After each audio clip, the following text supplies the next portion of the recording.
Magandang araw sa inyo mga katuwang. Ako po si Brother Ryan America, Disciple Preacher ng El Shaddai Tapat Chapters. Welcome po sa ating almusal for our soul ngayong araw ng Lunes, January 20, 2025.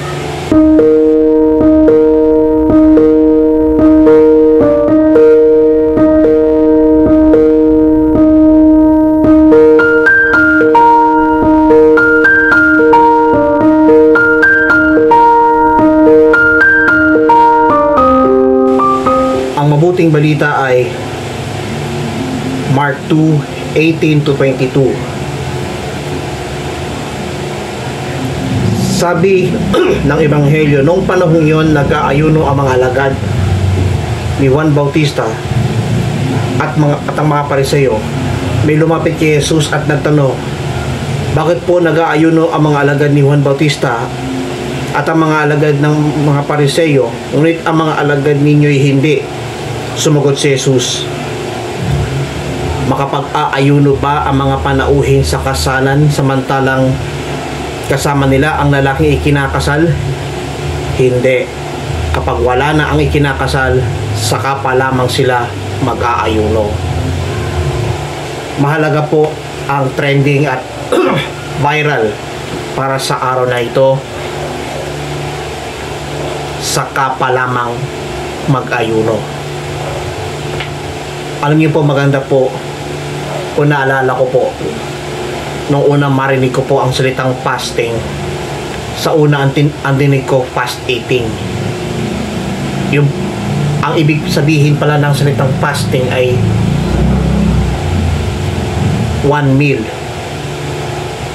Katulad doon sa mga pagpapacheck up, mayroon kang huling kain sa gabi, tapos mag-aayuno ka ng ilang oras pagkatapos ka mag-check up, saka ka lang kakain. Ganun ang ginagawa. Subalit kakaiba po ang fasting. Ang salitang fasting ay pag-aayuno. Karaniwang ginagawa yan kapag sumasapit ang Miyerkules ng Abo at tuwing sasapit ang Biyernes Santo. Ang tawag doon ay fast and abstinence.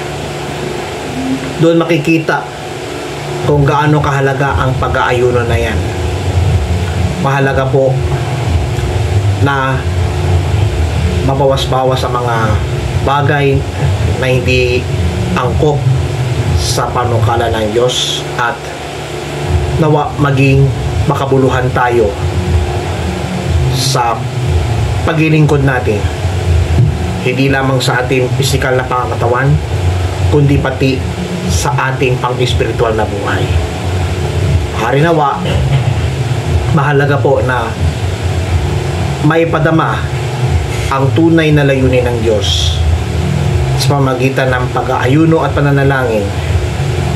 Jack, lahat po tayo ay uunan. Kung nagustuhan niyo po ang video na ito at pagpala, pass it to others. Punuin ang mabuting balita sa social media.